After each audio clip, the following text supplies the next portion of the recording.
दुनिया के एक बहुत अनोखा आदमी का नाम लेता हूं, जो अमेरिका का 16वें राष्ट्रपति है। उसका नाम है अब्राहम लिंकन। अब्राहम लिंकन चाय बेचते थे, उसकी जीवनी है। और चाय बेच करके गुजारा करते थे। एक बूढ़ी आती है चाय पीने के लिए, चाय पी ली।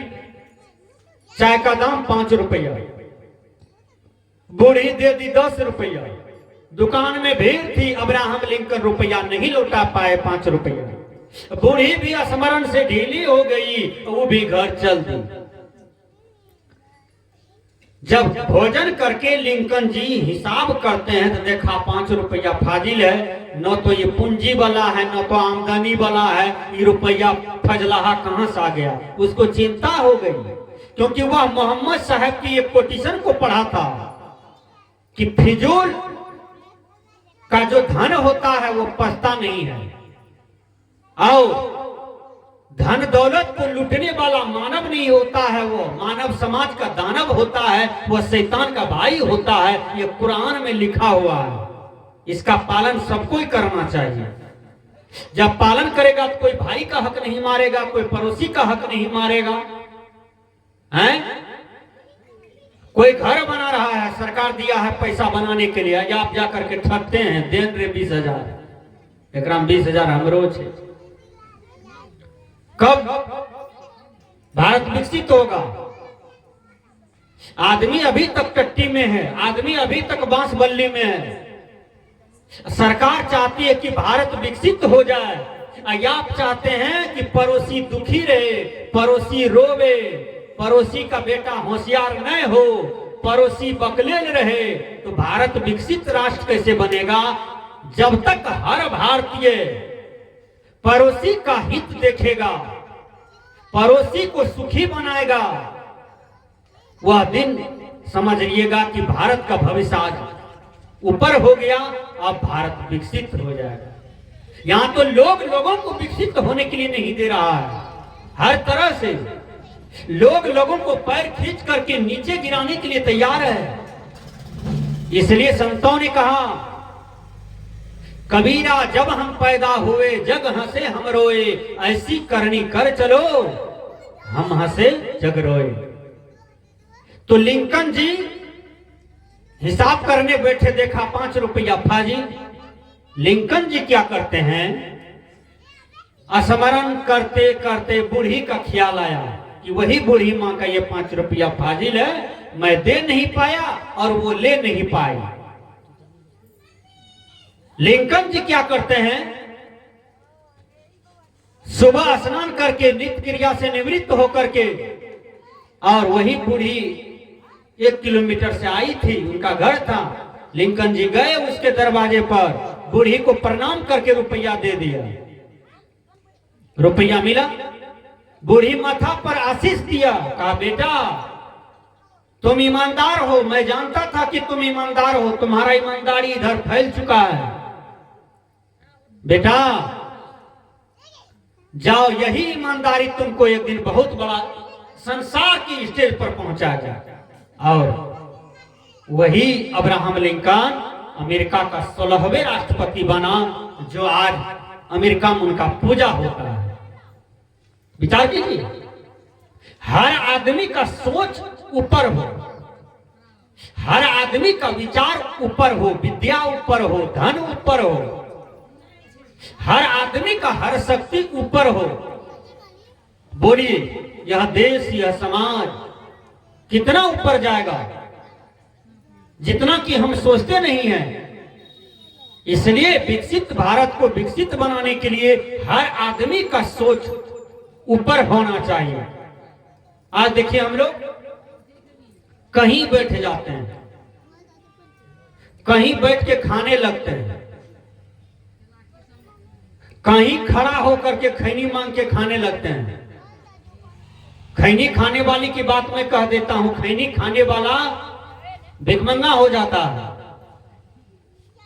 उसका मुंह और हाथ बहुत गंदा होता है। खैनी खाने वाला का दांत गंदा होता है, दांत काला होता है, पचर पचर थूक फेंकता है। खैनी खाने वाला का स्मरण कमजोर हो जाता है, आंख की रोशनी घट जाता है। खैनी खाने से ठोर में अल्सर कैंसर हो सकता है। खैनी खा रहा था एक आदमी, सर्दी हुआ था, यही कार्तिक महीना था, रोड पर खड़ा कर लेटा रहा था, नाक में गंदगी भर गया, पकड़ के झाड़ लिया। वो पूछेगा कहां? रोड के नजदीक कहीं टट्टी फट्टी मिले तो पोछियो देगा, पूछेगा कहां? ख्याल नहीं रहा, हम उस पर नजर दिए हुए थे, पोछा नहीं, हाथ में नेटा लगले था, वो खैनी में लेटा रहा। फिर नेटा, चूना, खैनी तीनों को लपेट रहा है। अब 3 आदमी आया उधर से, कल के भैया जो घंटा ढेर छ कि न कल के छ रे। अब वो तीनों आदमी को नेटा खैनी खिला दिया। विचार कीजिएगा। इसलिए हर आदमी को हाथ धो करके भोजन बनाना चाहिए, हाथ धो करके पानी पिलाना चाहिए, हाथ धो करके कुछ क्रिया कराना चाहिए। पता नहीं किसका स्वभाव कैसा है, किसका लक्षण कैसा है। एक बार मैं विराटनगर में कार्यक्रम कर रहा था, एक गोरी नारी लड़की, सेठ की बेटी थी, वो आई हमारे पास, प्रणाम किया। मैंने कहा क्या नाम है? कहा रुचि कुमारी। गुरुजी आपके लिए सेब लाई हूं, खाइए। सेब चढ़ाया। तो जब साहेबंदगी करने लगी तो उसका नाखून मैंने देखा, नाखून बड़ा बड़ा था और नाखून में काला काला कचरा भरा हुआ था, कड़िया लग रहा था। मैंने कहा कि तुम अपना सेब ले जाओ, हम सेब नहीं खाएंगे, तुम्हारा नाखून है, नाखून में काला काला मैल बसा हुआ, देखने में कितना सुंदर हो, हैं?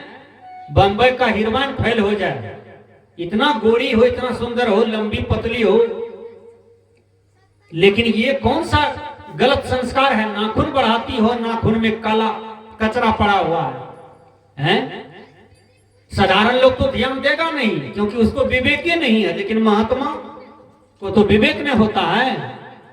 हमने ध्यान दिया, उसका नाखून कटवाया, और नाखून कटवाए तब उसका हमने सेब ग्रहण किया। विचार कीजिएगा।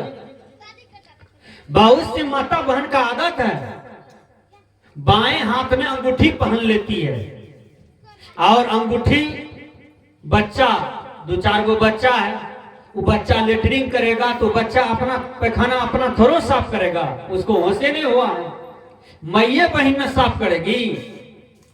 बाएं हाथ में अंगूठी पहन रखी है, और बच्चा को लेटरिंग साफ करने जाती है, और उस अंगूठी में लेटरिंग घुस रहा है। घुसते घुसते कई उसमें मल हो गया, काला काला लिट्टा हो गया, जाम हो गया, कठरीला हो गया। विचार कीजिए, वही माता बहन जो आटा शांति होगी अंगूठी पहन के, तो रोज वो विटामिन मिलाती है ना आटा में, सब कोई रोटी खाते हैं ना।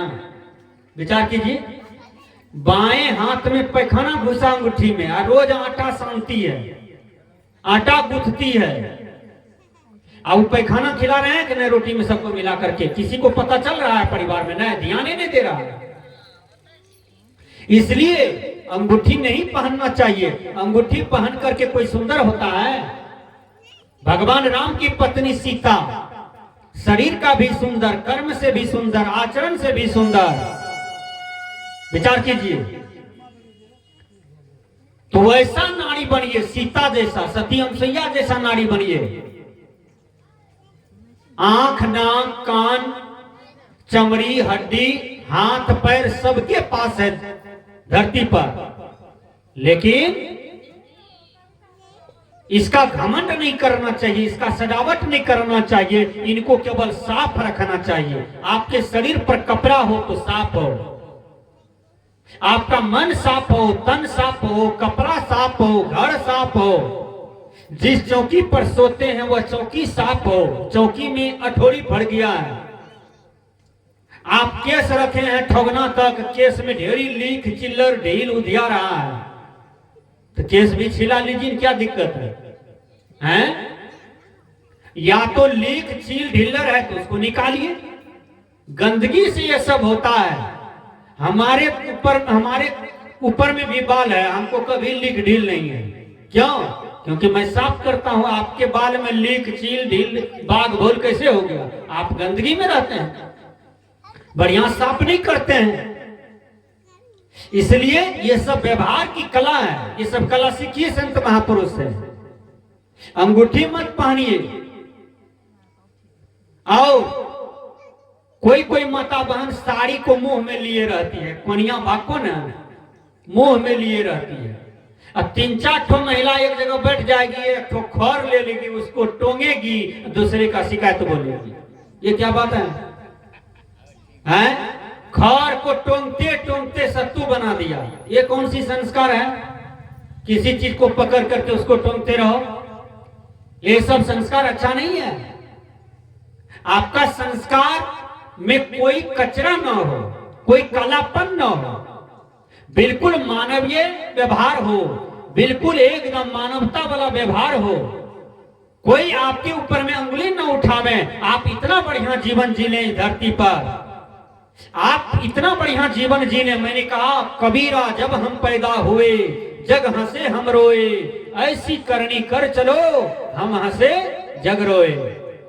एक सेठ जी के यहां 2 नौकर आ गए, ध्यान से सुनिए।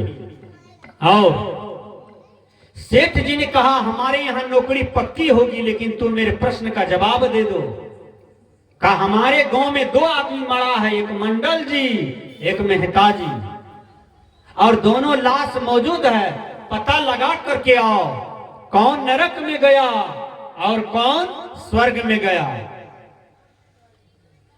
प्रभाकर को भेजा। प्रभाकर गए मेहता के लाश के पास। उनका बड़ा बेटा से पूछता है आपका बाबूजी जो मरा है ये स्वर्ग में गया कि नरक में? उसको गुस्सा हो गया, मारा 2 थापड़। कहा मेरा बाप मर गया है तो स्वर्ग नरक पूछता है? कहां से आया है पगलवा? हमको चिंता है कि मेरा बाप मर गया, तू स्वर्ग नरक पूछने आया है। अब देखिए वहां से चल दिया, मंडल जी के लाश के पास गया। वहां भी उनका बड़ा बेटा से पूछा आपका बाबूजी जो मरा है ये स्वर्ग में गया कि नरक में गया?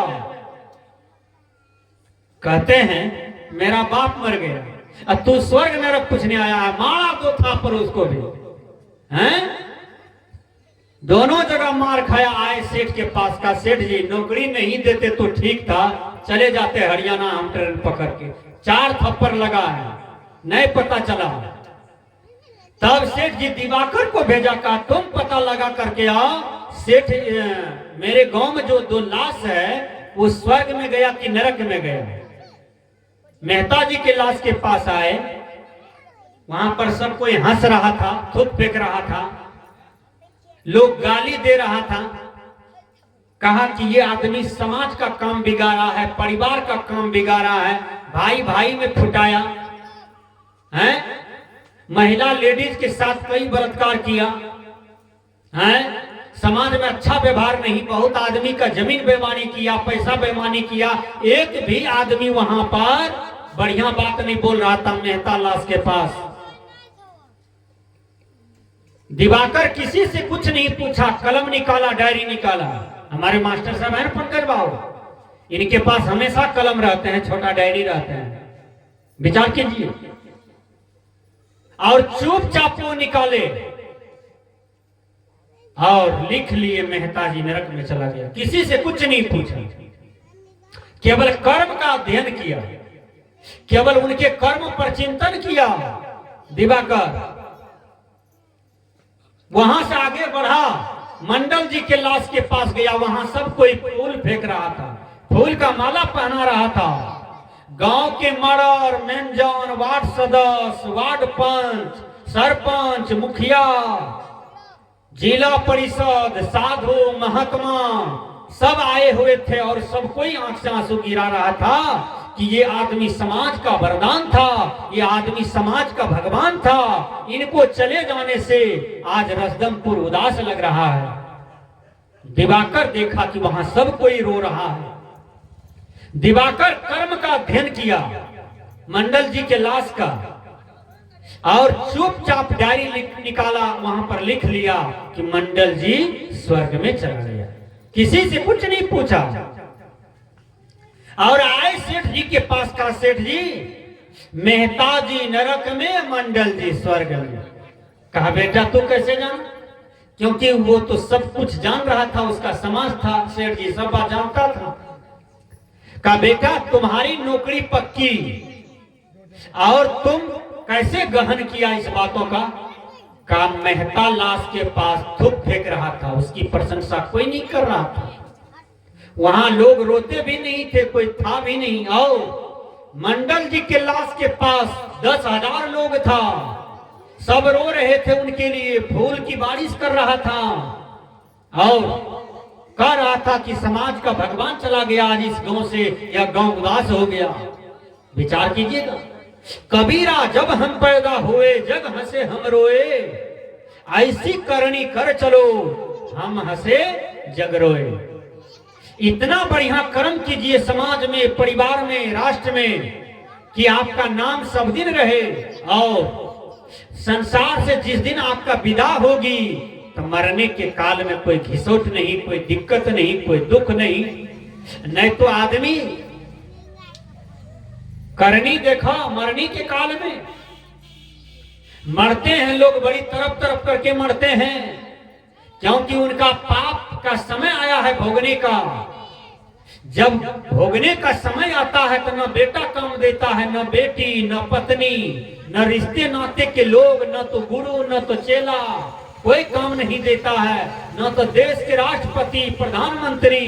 वह फल भोग अकेले भोगना पड़ता है, क्योंकि जीव अकेले काम किया है, और वो काम का आज रिजल्ट प्रकाशित हुआ है तो वह आपको ही भोगना पड़ेगा। हमने मैट्रिक का परीक्षा दिया, हम फर्स्ट डिवीजन कर गए। हमने इंटर का परीक्षा दिया, हम फर्स्ट डिवीजन कर गए। हमने बीए का परीक्षा दिया, first year, second year, third year, first हुआ। परीक्षा देकर के बीए ऑनर्स भी हमने फर्स्ट निकाला, बोलिए। उसके बाद हमने बीएड किया, सीटीएट किया, बीपीएससी करके हम मास्टर बन गए। तो मास्टर बन करके हमको जितना खुशी मिलेगी उतना खुशी किसी को नहीं मिलेगा, क्योंकि मेरा रिजल्ट टॉपर रहा, मैंने गहन अध्ययन मनन बढ़िया किया, मेरा जीवन का रिजल्ट बढ़िया रहा। वही बात कबीर साहब जी कहते हैं कि तुम्हारे जीवन का जो रिजल्ट है वह करनी मरने के काल में उभरता है। इसलिए कर्म भी संभल संभल करके करो, कर्म से किसी जीव को दुख न हो जाए, किसी मानव को घात न हो जाए। और जितने भी जीव जंतु हैं सबसे प्रेम प्यार करो, किसी को मत सताओ। सताओगे तो सताए जाओगे, मारोगे तो मारे जाओगे, दुख दोगे तो दुख होगा, सुख दोगे तो सुख होगा। यही तो अमरता है, यही तो वरदान है, यही तो मुख्य चीजें हैं। इसलिए कर्म प्रधान विश्व रची रखा, जो जस करही सो तस पल चाखा।